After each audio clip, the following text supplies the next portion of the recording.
Hi, folks. Steven here. So, this is another one of our discussion things. We always record these live before they go out on the podcast feed.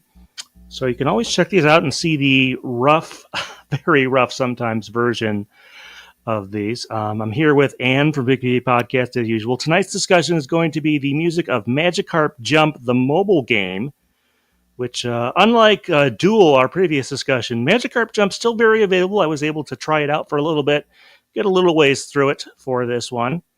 Um, we're also planning on having a discussion. Not that I didn't get any feedback, but I don't think I had too much that we would be able to make a full feedback section discussion. So I did want to sort of briefly discuss the possibility of that at some point Pokemon may have an actual dedicated music game at some point. That's kind of interesting. But let's talk about the thing you are probably all trying to pry yourselves away from if you had the money and picked it up this week. The Switch 2 is, of course, out. And although the one really, really new game is the new Mario Kart, which I've played a little bit of. I did manage to pick this up earlier this week. I took the day off on Wednesday to basically get a late reservation, I guess you could say, for one at the nearby GameStop on the west side of Madison. Let's see, as far as Pokemon stuff on there, well, they did give a full free update to Scarlet and Violet that massively bumps the frame rate and makes the resolution better. Although some of the more mechanical / pop-in issues and whatnot are still very much present.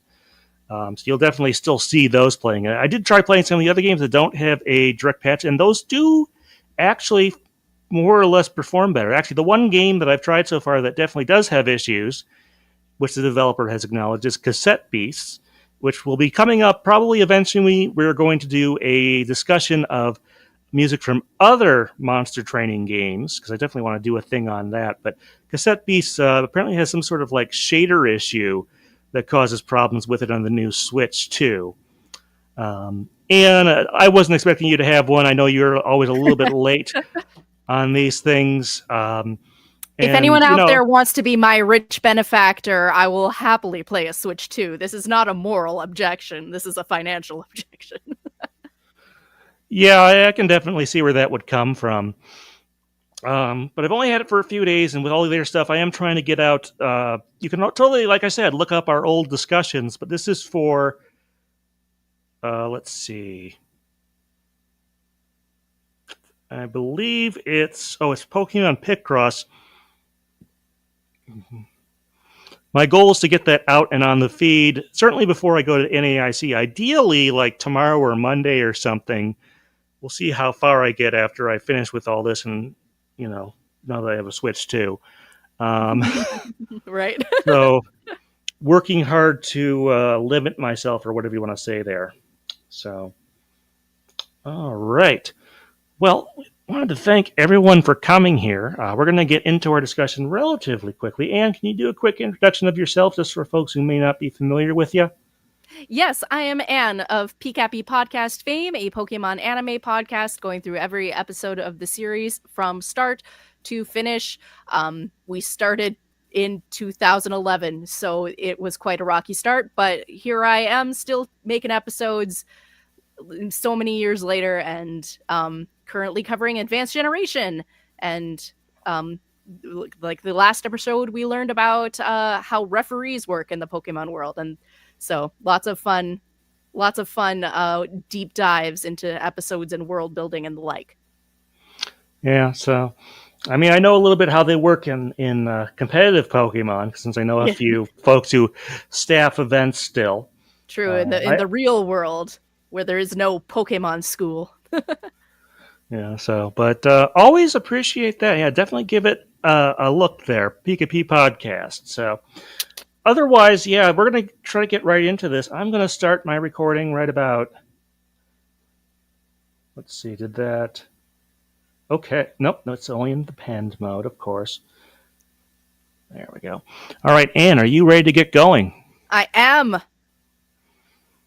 All right, leave a little pause, and then I'll do an introduction. And then I'll scroll to the top of my notes. Mm-hmm.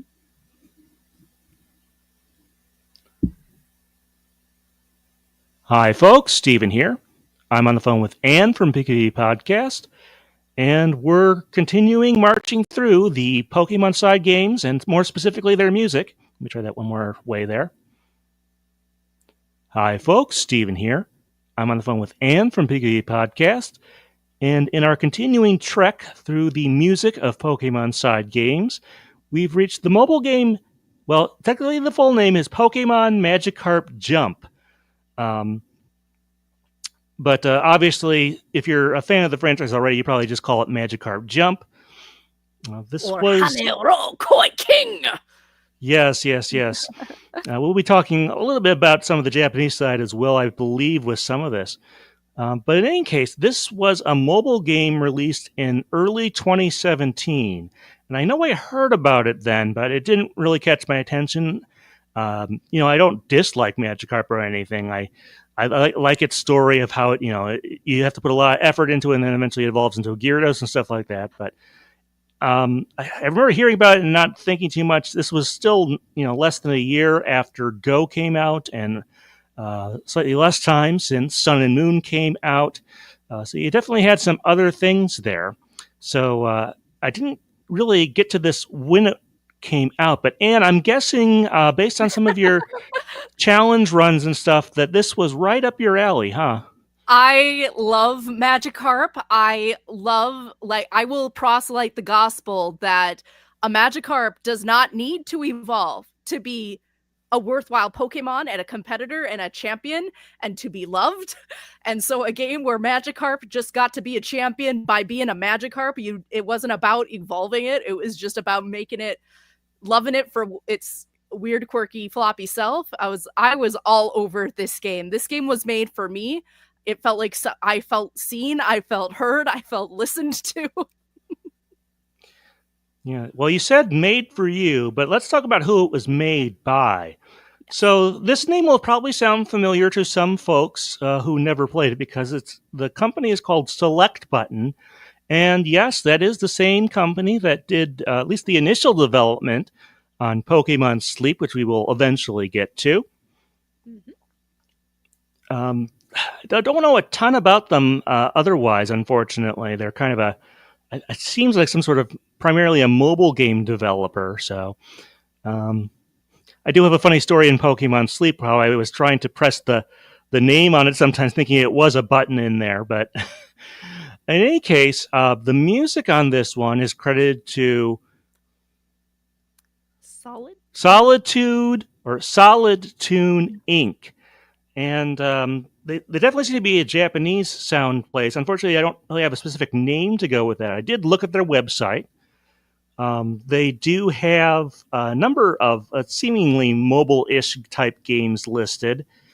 Some tie-in games like Spy X Family, there's one that they've worked on there, and a number of others. And do you know anything else there? Yeah, it can be a little confusing because Japanese is a notoriously vague language when it comes to subjects and pronouns.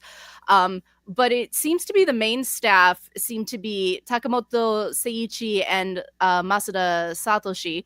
So like basically two people, and the person running all the like social media accounts for Solid Tune and like info about them seems to be Takamoto Seiichi. So like I think they often talk as if like when they say Solid Tune, I did this, not we did this. So it makes me wonder if Solid Tune is just Seiichi Takamoto, and it like being in some of the Vocaloid community and that independent composing and songwriting community where people take a stage name and that is also their company, like say Supercell or something, is 90% real, but like is technically a group.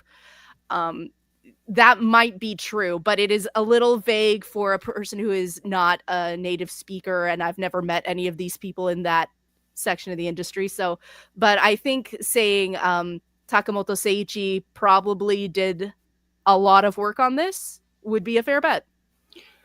And any sort of works or background on there on that particular person, other than what's on the website, I suppose? His Twitter seems to imply that he lives in Otomachi and loves cats. That's all I got.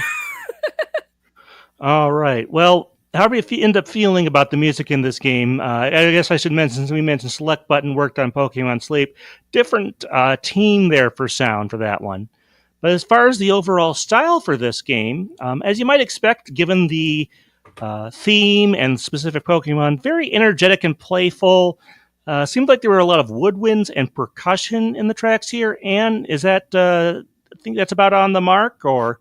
Yeah, I also heard like an electric or synth piano keyboard kind of had a lot of tracks had a keyboard sound that sounded very like 80s Wurlitzer sort of situation going on, which was quite fun. All right. Well, there's maybe about a dozen or so tracks in this game, and those of you who have heard our other discussions will know that we usually each pick 3 of them, and we've done that. So my picks are the shop theme, the dual defeat, and sorry, let me start that again because I don't think I have these in order. 1 second here. 1, 2, 3, 4. Yeah, there's 6 in there. What was the other one that I put? Oh, yeah, now I remember. Okay. So my 3 picks were the shop theme, the league map, and the duel, as in DUEL, defeat. And which 3 did you pick out? I picked training, the final duel, and retirement. Slow tier. Excuse me. Yeah, and there might be a little surprise later. I'll just set that down there for a moment. But first off, we try to go kind of roughly in game order. Because of the way this game is structured, you can jump around a fair bit. Pun may or may not have been intended there. But in any case, and let's see. You have one. This is the training theme. So tell us a little bit about what caught your attention on there. Yeah, so I picked this track because it sounds a little bit like watered down S Club 7. Like there's a vibe to it that sounds like very late 90s, early 2000s pop. Like the background bass has a very fast pattern in comparison to the melody. There's sort of a synth brass sound, and with like a very nostalgic sound to the synth keyboard going on, and they work very well together. And it feels like if S Club 7 were elevator music. It's like it's not quite super pop dancey, but it has that vibe. Yeah, I definitely noticed some jazzy horns on this one. Yeah. Yeah. Now, one thing we've been doing more and more often as we've been talking about these, that we've gotten further into the franchise and closer to the present day, is that we make comparisons to other Pokemon side games under the impression that maybe the person who worked on this was either given or used some of that as inspiration to sort of get a feel for the bounding box or whatever. This one kind of reminded me, you remember when we talked about Pokemon Channel for the GameCube, the Shop and Squirtle channel theme there. And that's the one where, of course, you can spend your in-game currency to have stuff delivered to you. I don't know if that one comes into your, I don't remember how, sorry. I don't know how well you remember that particular track, but this one gives me this one gives me a very similar vibe. And any opinions there? I can see that. That is kind of not where I was going, I think. I mean, like that's not an impression I had the first time, but like now that you've brought it up, I totally see it. All right. Well, let's move on to my first pick, which is the shop theme. Great little segue there, I suppose.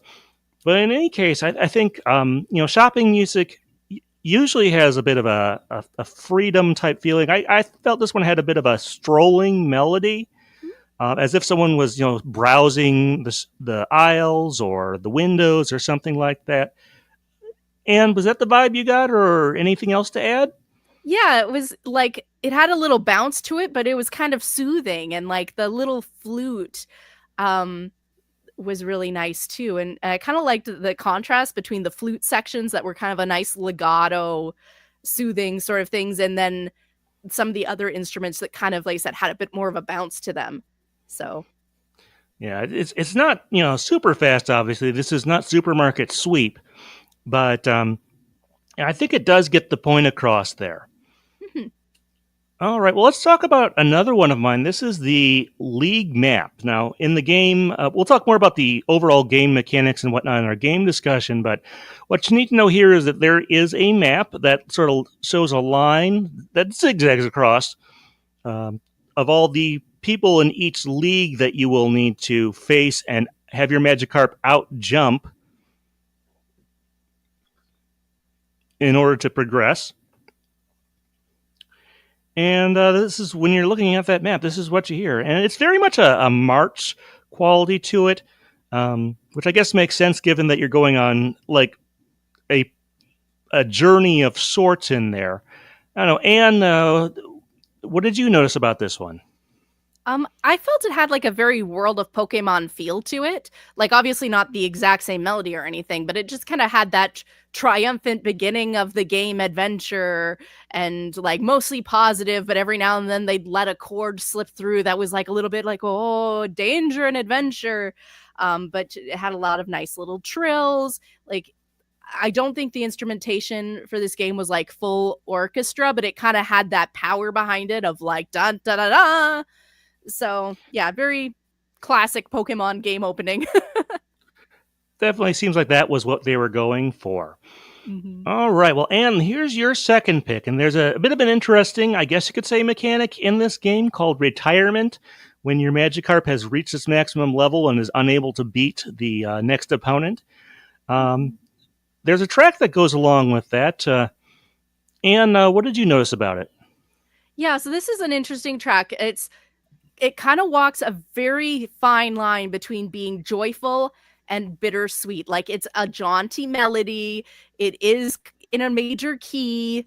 Um, but like the way the melody progresses through the chords, it's never too happy and it's never too minor and sad. Like but it definitely has some ends of the musical phrasing where you're like, oh, that actually could, if I'm in a sad mood, that would resonate with me. And other times when the melody goes up and feels really bouncy and reminds you of the joyful times, and it's like, oh yeah, we're kind of happy. So it like walks that line very well of retirement where you're saying goodbye to this Magikarp that you spent forever building up and loving with all your heart and kind of sending it off to the great pond in the sky or hopefully just the pond in your house.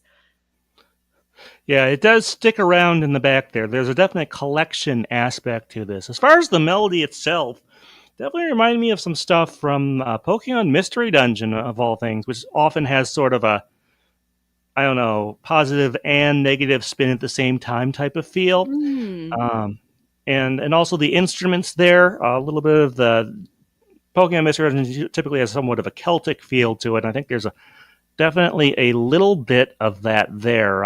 And do you share that opinion? That sounds like you do. I do. I think that the flute sections, like, and again, just kind of the way they hit the chords, where it's not always that 1 3 5. I think could fit both the Celtic vibe a little bit from time to time, and also like just the general mystery dungeon feel of like this is bittersweet. This is not fully one way or the other. Yeah, I suppose so. And I guess speaking of, I guess bittersweet or whatever. So my third pick is Dual Defeat.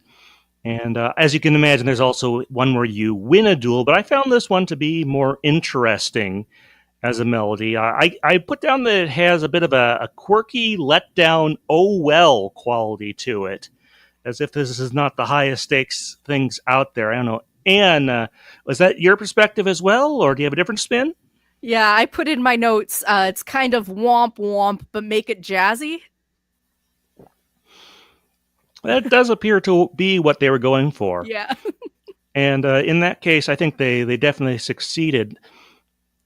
All right, well, Anne, let's go on to your third pick. This is the final duel theme. Now, I think this is the final duel of each area in the game or something like that. It's not like the final one ever, but we'll talk about how far I got on this later. But Anne, what's sort of the context for this, and what does it sound like? All right. So Final Duel, it's kind of your classic battle music um in any Pokemon game where it's quite fast and clippy. But it's got just a neat little jazz flair as it gets to the end of each line in the phrase. And I love there's kind of this little like I don't know, woo little sound effect. I don't think it's actually like a human voice, but it kind of sounds like that a little bit. It might just be a block hit or a synth sound. And then the bass line is bump bump bump bump bump bump like is going up the whole time. So it's just like it has a lot of fun little parts that come together to make a good whole. It's again just your classic battle music, but it's fun.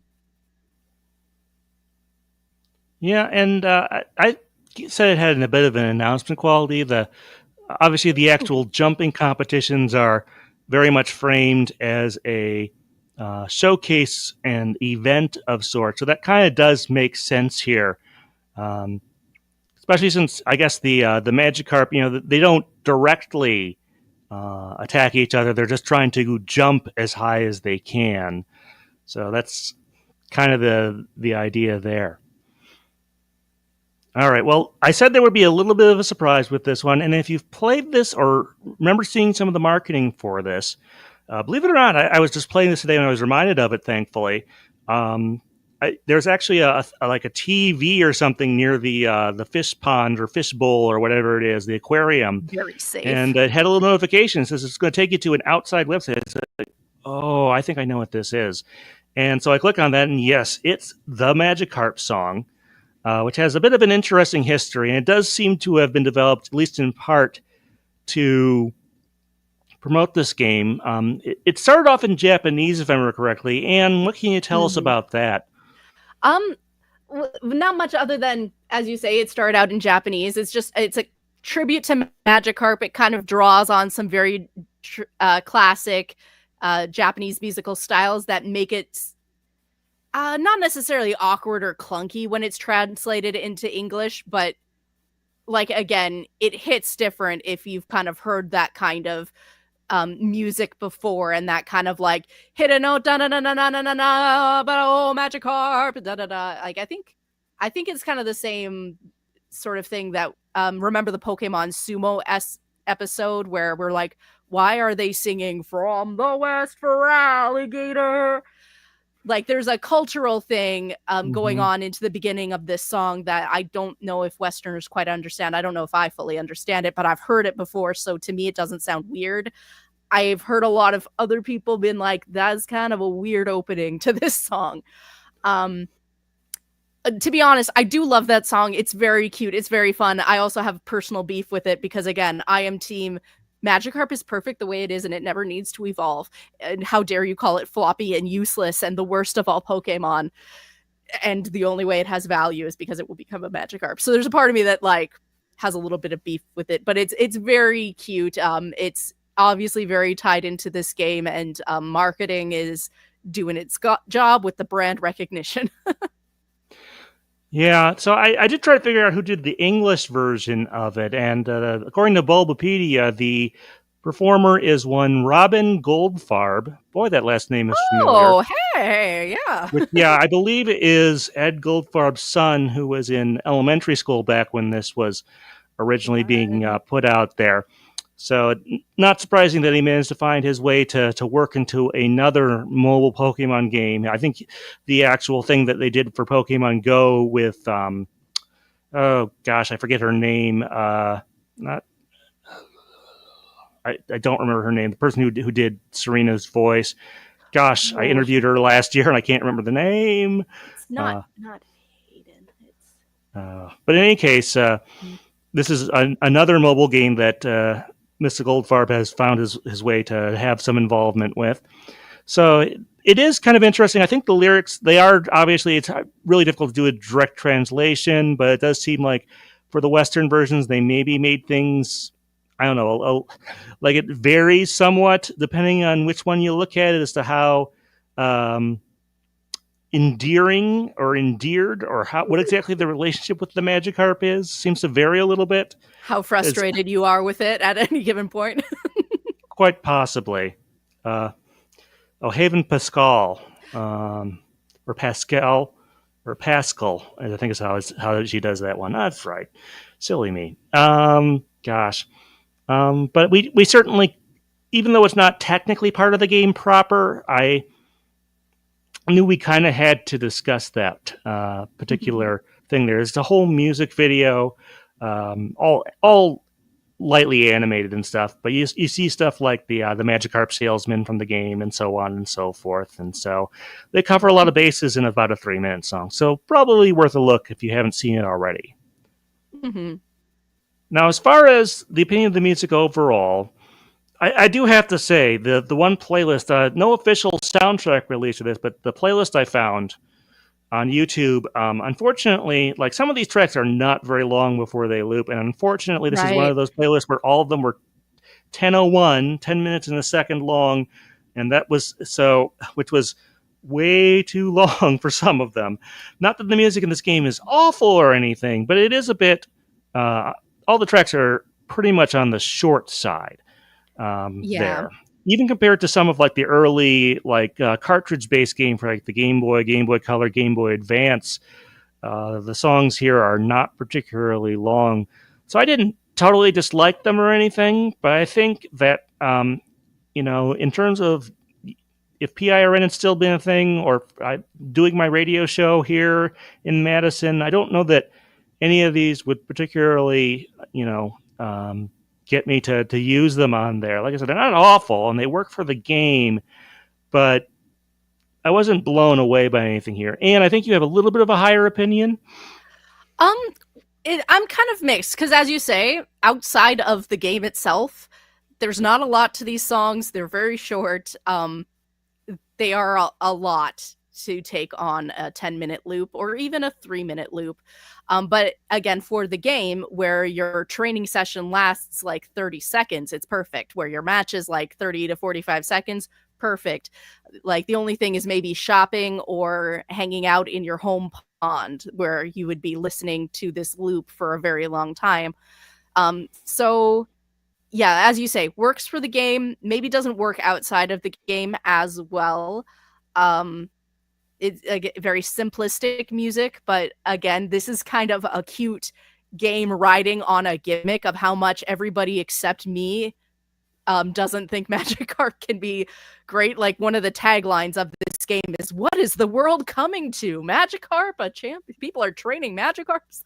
So yeah, like it's kind of riding on that gimmicky sound. So it's not got a lot to the composition of this music, but it works for what it's meant to do.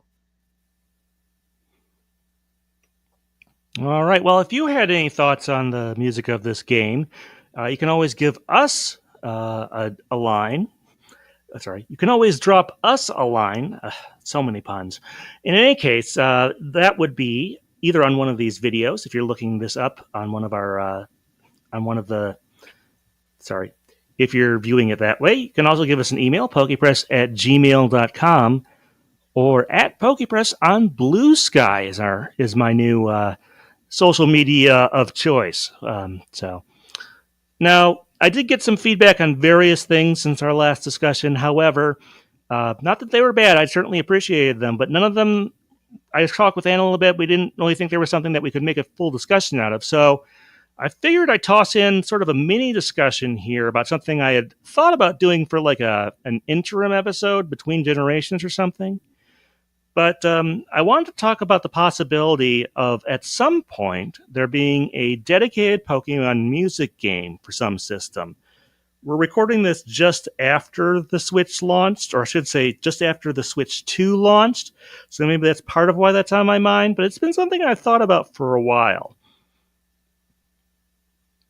First off, it would be negligent of us if we didn't mention that, yes, some music games have already had Pokemon music in them. The original Donkey Konga for both the Japanese and English versions has at least one Pokemon song. I know in the English version, it's the Season 1 opening theme.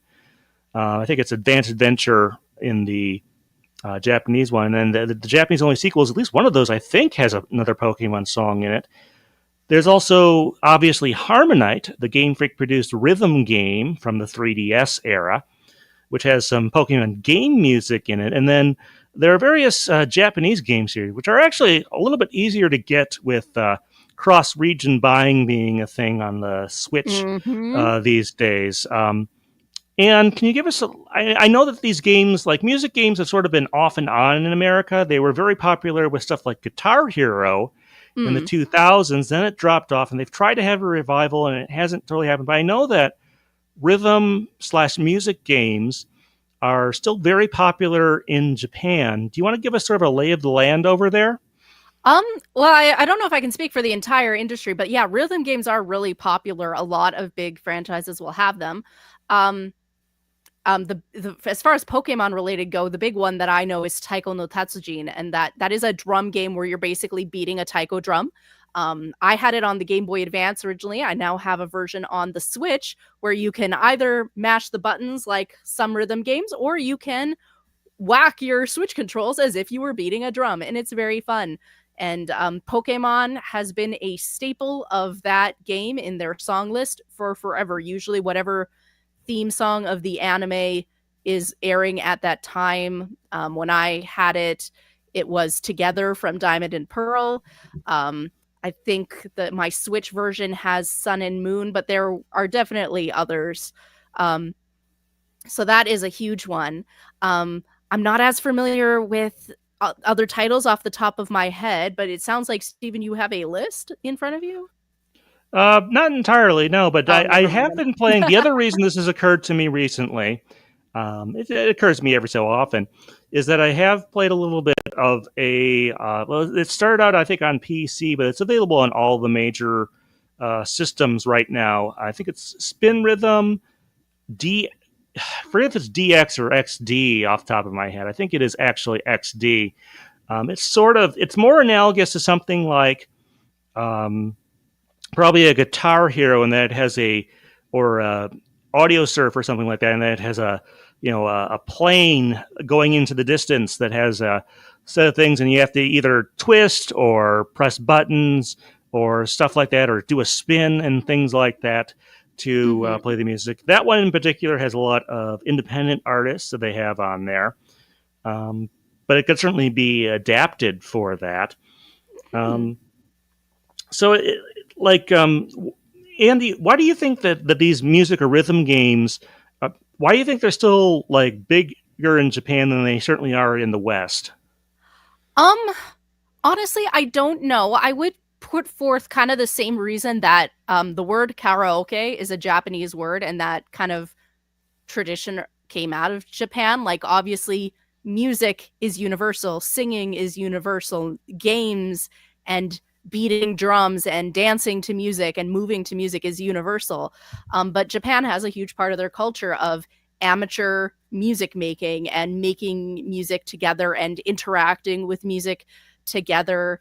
It's why their idol culture, like singing music idols, is very different from like the job of being a professional singer. Those are, unlike say in Korea, a K-pop idol, a J-pop idol is a very separate thing from being a singer, Hmm. because in the culture it is the idea of a less polished amateur singer being able to interact with them and root with them and watch them grow is a valued thing.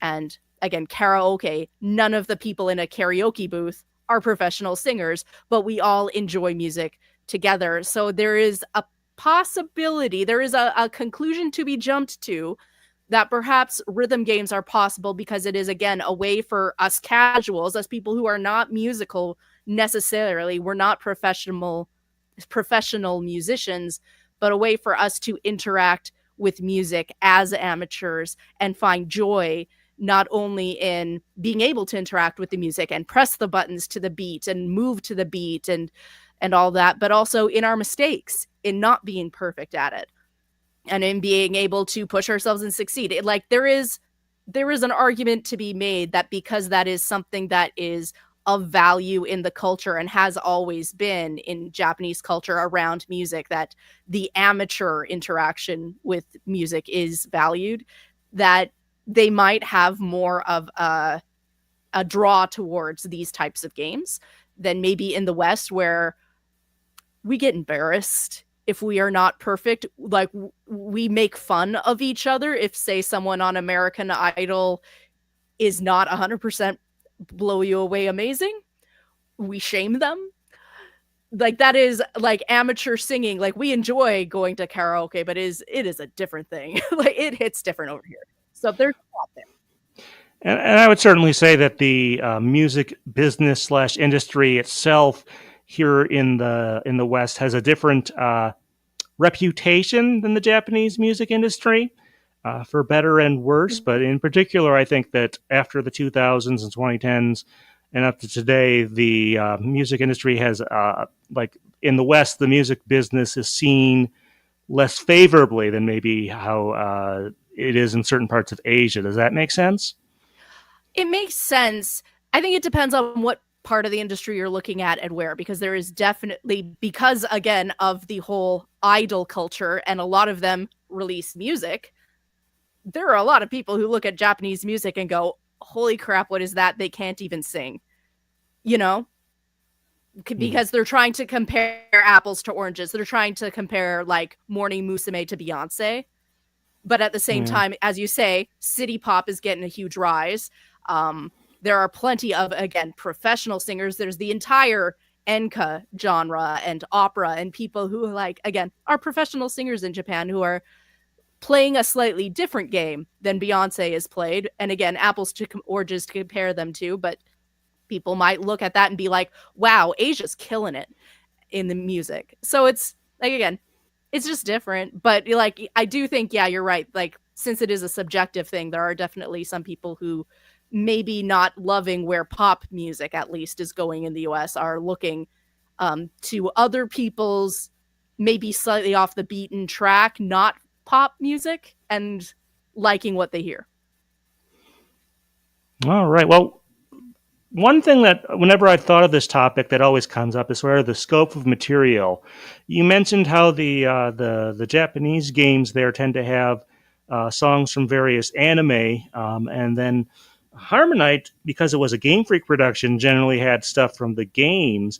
And I think Mm-hmm. that's not a unique challenge with Pokemon, but because there is so much vocal stuff and it varies by region, um, I do think that might be something that might be difficult, certainly to clear some of them. There's a number of Pokemon songs, particularly from the first couple seasons, from the first couple of movies, that are still not available routinely on digital services for streaming and stuff like that, which is obviously annoying. We try to mention whenever one of those gets added. Um, but going through and clearing all that, because with an hour long concert like Pokemon Symphonic Evolutions, they had one thing for the Pokemon Gotta Catch 'Em All TV show theme, but for a game that would have dozens of tracks, you would certainly need to go deeper than that.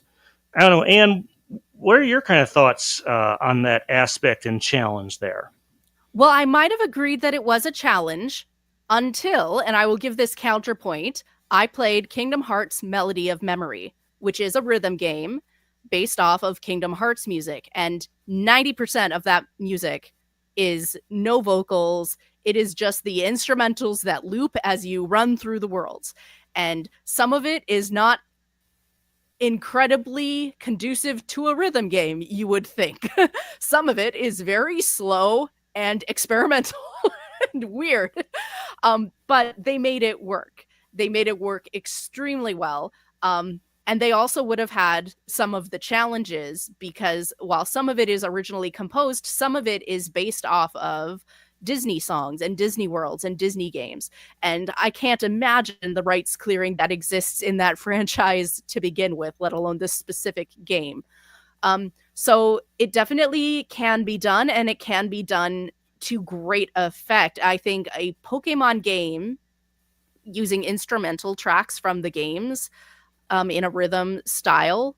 Again, if you have kind of people with that same vision that the Kingdom Hearts game had, it could be brilliant. And kind of to again go with that, one of the features the Kingdom Hearts rhythm game had was as you are hitting the beats and whatever, the motions you're doing, you're also fighting Heartless.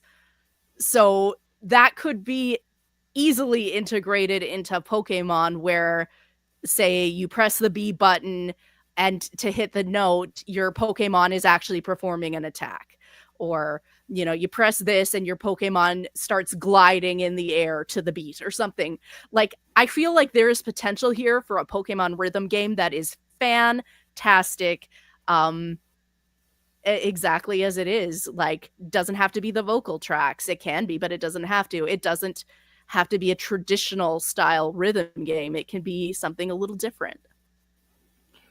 Yeah, and just touching on the rights issue, I mean, Pokemon has been working with primarily UMG, Universal Music Group, for things like Pokemon 25 and some of the other stuff there. We don't know, as we're recording this in June of 2025, whether Legends ZA will have a tie-in song, an equivalent to Celestial that Scarlet and Violet had. I have some ideas if they are doing that.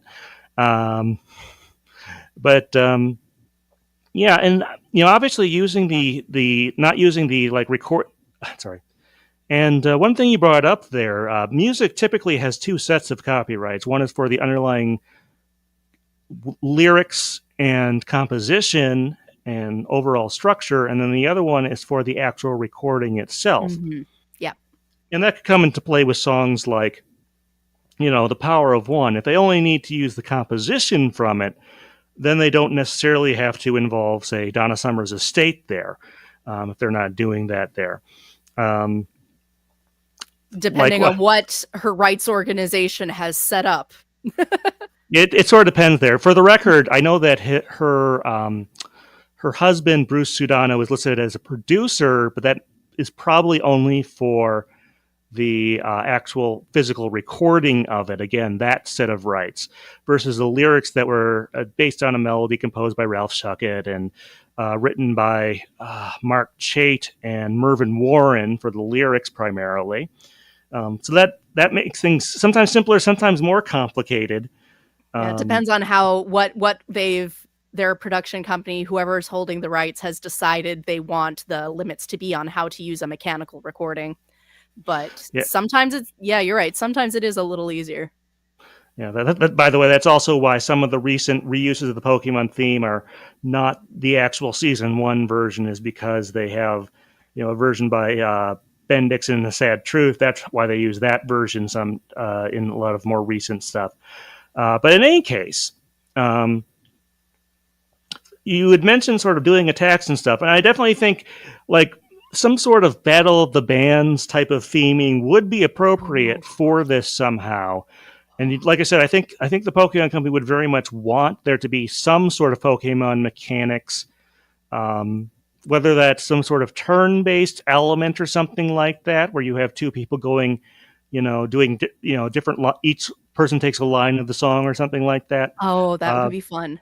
There would be possibilities. I'm not sure exactly. We saw how they tried sometimes to work in types in places like Pokemon Picross, and it doesn't really have. It's more of just like let's just divide everything into bins rather than something that feels thematically appropriate. So it would be a little bit difficult, perhaps, to see how they would do that there. Okay, but, I've got a thought for a Pokemon music game. When you mentioned Battle of the Bands, it just sent me rolling. But you know how like Pokemon contests, and then in the Kalos season, we got the Kalos Queens, and they were all very, they almost were basically becoming Pokemon idols at one point. What if we had a Pokemon game that was like Idol Master, and you have to assemble a team? You're a Pokemon coordinator assembling a team of Pokemon for a big performance, and you have to train them up and teach them like a song routine that uses all their attacks or something. I hope the chat is getting excited. Yeah, I think I think contests and other similar side modes that we've seen in some of these games might provide some insight there. Like I said, we don't have any inkling that Pokemon has or is working on such a game, either officially or through other information. But it is something that I thought, there's also Final Fantasy Theater Rhythm. There was Dance Dance Revolution Mario Mix back on the GameCube. Mm-hmm. So it does seem a little odd that such a large franchise does not have one. And like I said, maybe some of that is some of the licensing stuff that you would need to have there. Um, but it seems like something that they have not done, and something they could certainly spring on us at some point. So we'll have to see in the future if that ever does happen. If they do, I will play it. Make it Oh, cheap. almost certainly myself as well. But if you had any thoughts on any of that, remember you can give us a comment, pokepress@gmail.com. You can always drop a comment on one of these videos if you happen to be looking us up on YouTube. And you can find us on social media at Pokepress on Blue Sky. All right, well, still a fair number of side games to go, so we're not in danger of imminently running out of those. No. Music game or not. But in any case, our next episode is going to be Detective Pikachu, the game. We did the movie back when that came out back in 2019. I had a fun talk there about the ending theme songs and the score and some of the uses in the marketing and stuff like that, which was a lot of fun. But now we're going to be talking about the game that inspired it. If you're wondering why this seems to be so late, it's because we go by North American release date, and it wasn't until 27 or early 2018, I think, that it got released in the West as a 3DS game. So after the Switch had already launched, believe it or not. But we will definitely be talking about, like I said, the game, Detective Pikachu the game, not Detective Pikachu Returns. That will be a separate discussion with its own material. But I did manage to pick up a copy of this off the eShop before that closed a year or two ago. Made sure to take care of that. I don't know, Anne, I assume you have access to a copy. This was a cartridge game, so you could get it that way. Yeah, I don't know if I still have my cartridge. I have played this game before. If I don't have my old cartridge, I might be able to procure another one. If not, my memories will carry me through because this was a fun game. All right. Well, I haven't played it yet. I have had an opportunity to talk to a number of the voice actors through various conventions and stuff, which has always been interesting, especially once the movie came out. But I think we're going to have some neat stuff to talk about. A game on a little bit of a different wavelength. Mm-hmm. Until then, Anne, thank you very much for being on. Thank you. This has been Stephen Reich. All right, folks, thanks. All right. I'm going to grab a quick bit of water, and then we can do our game discussion. Yes. Oh, I'm so excited to talk about Magikarp. I love this fish. And anybody in the chat who wants to, join the floppy fish supremacy, tell me about your favorite Magikarp from this game or elsewise. Oh, gosh. For this discussion, I started my Magikarp Jump game over, and I decided for this time, the conceit of nicknaming my Magikarp, I'm going to name them all after bands I like. So I have a Skelly patterned Magikarp named Linkin Park because it's emo. I have a gold one that I've named Celine Dion, a calico one that I've named Perfume, and then I think I have another calico one named Baby Lasagna. So I'm having a lot of fun naming all my Magikarps, and my goal for this playthrough of the game is to just find all the variations and the patterns. Yeah, I did talk to the person who runs our VGC and Go events, and she's a big fan of this game as well. So got a little more perspective from that. All right, but I think we can. It's not a huge game mechanically either, but we can certainly talk about it and so on and so forth. So just leave a little pause, and then we'll talk about the game itself.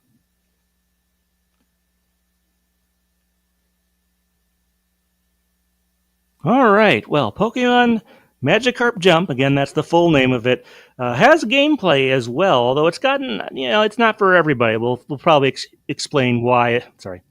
We'll try to explain why if you haven't formed your own opinion yet. But in any case, I think you start the game. I did download this and play a little bit of it for this. Sorry, let me start that again. All right. Well, with the music out of the way, we can certainly talk about the game itself and sort of its perhaps reputation and whatnot. But the way this starts off, basically, you come to some town or you're living in some town, and the mayor or whoever it is, I guess Magikarp is a really big thing in this town, You get to fish up a Magikarp and sort of start training it. You sort of the main things you do is you start feeding it. There'll be little berries that show up in the fish tank or whatever it is. You can also do training. Um, there are several different forms of training. The one that stuck out to me, um, one of them is a counter type thing, a step counter or a click counter type deal, very much Mhm. taken from Magikarp Splash, the mini game in the original Pokemon Stadium, at least the one we've got Yeah, here in the yeah. West. So what about those basic activities, Anne? How did you sort of feel about that? Oh, like they're fun. Like there's not a lot to them. Like this is not a really intense sort of game. It's what I call a white noise game, which is a game I use to trick me into doing my work, which is like tippity type on my computer, feed, do a little training session with Magikarp, tippity type, do a little training session. So like there's not a lot to it, but I like them. I like the idea of my little Magikarp hitting a sandbag or trying to push a Dwebble away with its flail attack and that kind of thing. Like they're Yeah, fun. yeah. So I mean that's sort of the base gameplay when you're not doing battles. Let's talk about the actual competitions. So your Magikarp, as it grows, will increase its like jump power. It's JP, and Mm-hmm. you go into the actual competition mode. There's that little league map or path that we talked about in our music discussion, and you go into each one of them, and it doesn't tell you how strong the other one is.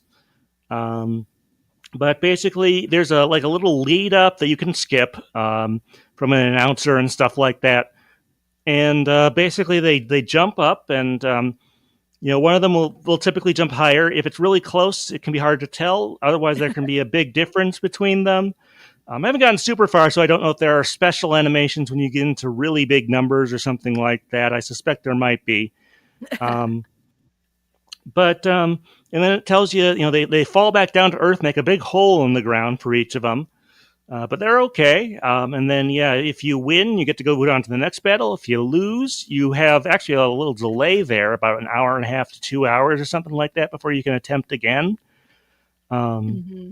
did I get that about right, Ann? Is that about what the main sort of competition loop is like?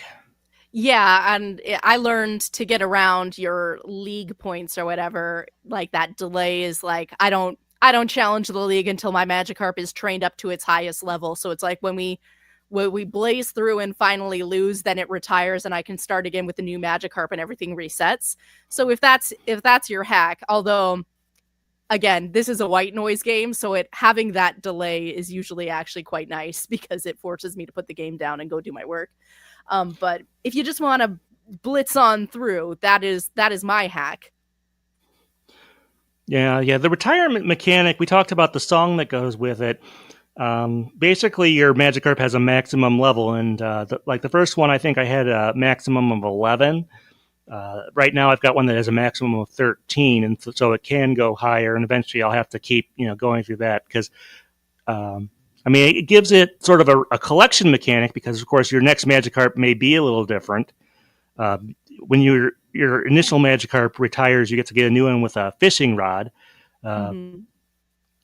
and that all sort of feeds into the tone of this game. I had mentioned the announcer earlier. There's text that appears at various times, which is a bit um, condescending towards the species, of course, but also tries to rev up the audience or something like that. It's kind of a bit odd there. It makes sense given the context of the game, I suppose, but and I'm sure you have some things you want to say about it. Well, yeah, like there are definitely some of the characters in this game, like they're almost like the irony person, like the person who got a job as a baseball commentator, but they actually play tennis or something. Like they don't know why they're here. That kind of thing. The vibe coming off something that's like, this is a Magikarp competition. Why are you training them? I have to like it because it's my job, but I don't. But then again, there are other aspects of it, which is like, no, we love Magikarp in this town. Magikarp are the best. For me, my part, again, every Magikarp is a champion. Every Pokemon is special and deserves to be loved. Um, I don't know. The weirdest part about this game is like your Magikarp can die or get taken away. But like there are various things that you can do where like a Pidgeotto will come and snatch your Magikarp and presumably eat it. So you take good care of your Magikarp. Yeah. Don't train them too hard at certain points in the game. Um, yeah. It's very sad. It makes me cry. Yeah, the weirdest thing I've had happen to me so far is that I don't know if it was significant, but one of the fishing rods was turned the other way, and I clicked on that one just to see if it did anything different, and I fished up a Ditto transformed as a Magikarp, which didn't count Oh, for anything. it's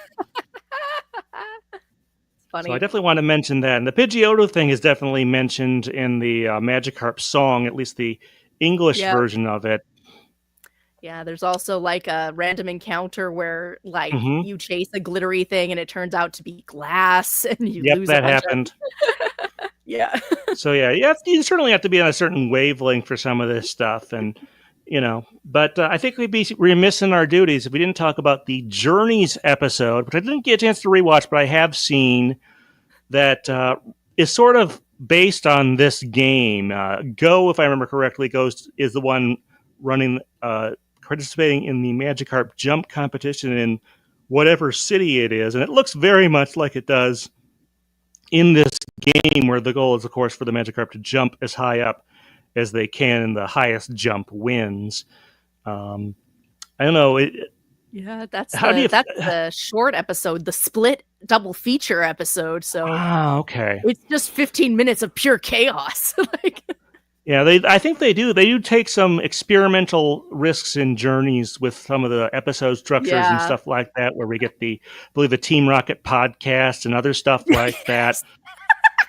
So this all kind of fits in there. Probably a good thing that they were able to sort of squeeze it in. I'm not sure if they which came first, the idea of splitting an episode like that, or if they were asked to do an episode based on this Mhm. first. That would be interesting to know. Otherwise, it would probably have to be like an A plot, B plot type of deal.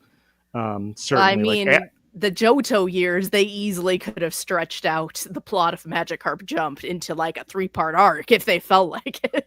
So if it's they like felt they had to. I appreciate Journeys for being like 15 minutes in, out, hit every joke and like slapstick comedy bit you can, and just leave with nothing but chaos in your wake. Like, I appreciate that. All right. Well, I guess we should sort of expand on this then. I mean, the game was okay for what it was. It certainly didn't ruin my life or anything. I'm glad I didn't have to, you know, get to the top level for some crazy reason or something like that. But Anne, obviously, you enjoyed this a lot, and there are a fair number of people that do. And nothing against them. And like what you like, as long as you're not forcing other people to play. Um, but typically, as far as when Pokemon get their own games, usually, obviously, the most prominent example is Pikachu. Our next music discussion is Detective Pikachu, the first one. And we've talked about the Pokepark games, Hey You, Pikachu, Pokemon Channel.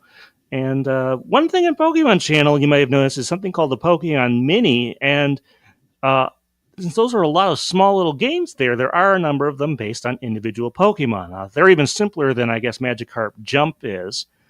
Mhm. Um, but I don't know, like, I guess you're kind of wondering, is there another Pokemon that could support its own game, mobile or otherwise? And I'm sure you can come up with some interesting stuff there.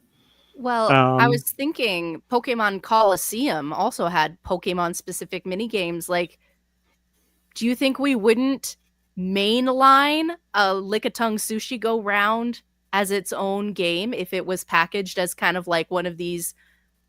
Well, I mean, it would be weird to not use the hand controls, but like as like a $5 Switch game or a phone game, freemium or whatever.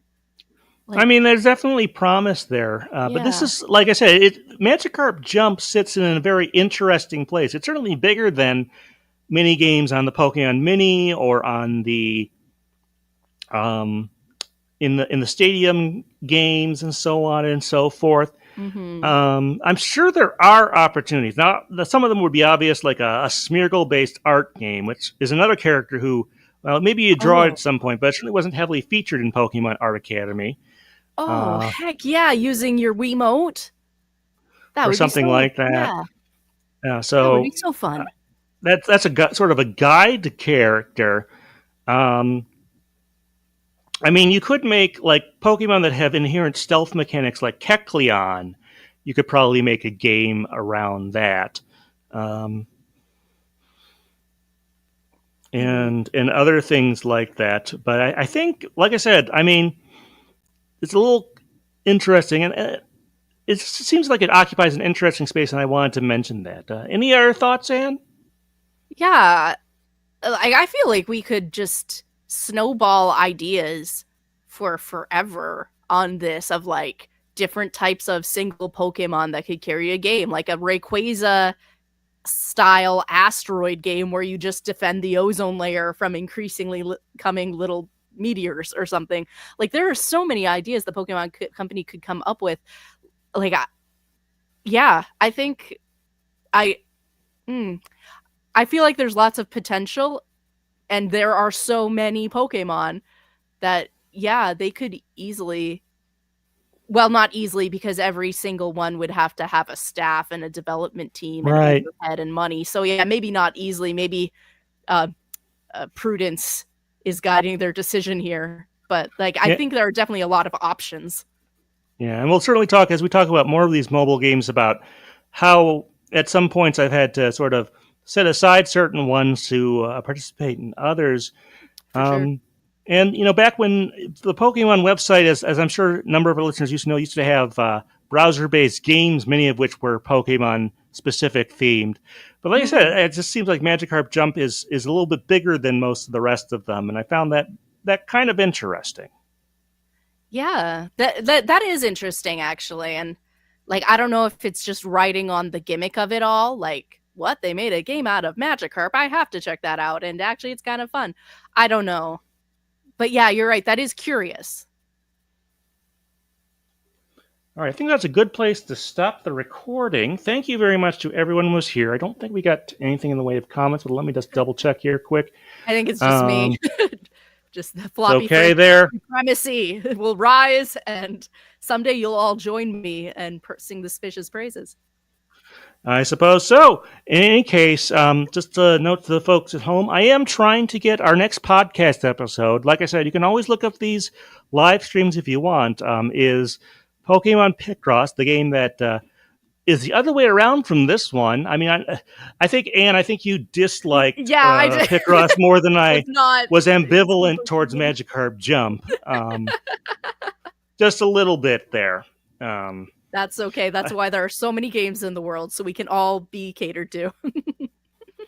and I know that Detective Pikachu, either the first or the Switch Returns game, neither one of those was to everyone's liking. I think the Pikachu games, have always been like there's always a certain underlying concept, whether that's using voice communication or watching TV or roaming around an area with your friends, like in the Poke Park games, or and then we got this. I assume that they'll probably make another Pikachu centric game at some point.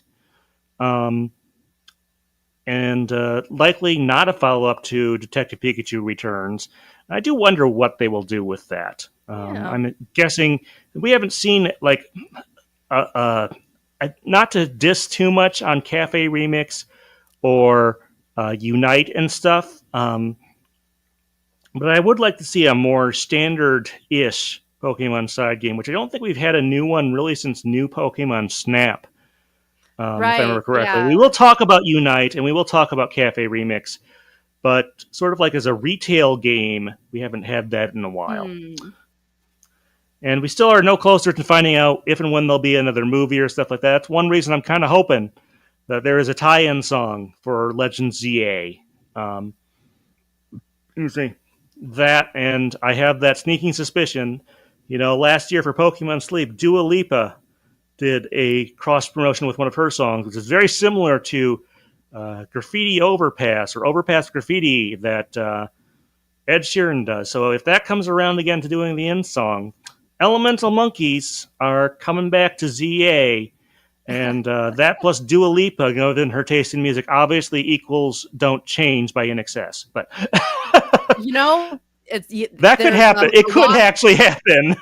Not as Magikarp jumped through a lot of hoops for that, but I hope it comes true for you. Yeah, like the silly thing about that is that it's actually not totally improbable. But Nothing is when it comes to Pokemon anymore. Like everything I've thought was a hard and fast rule is proven to be not the case. So perhaps. But in any case, all right. Thanks, folks. Appreciate you joining in here.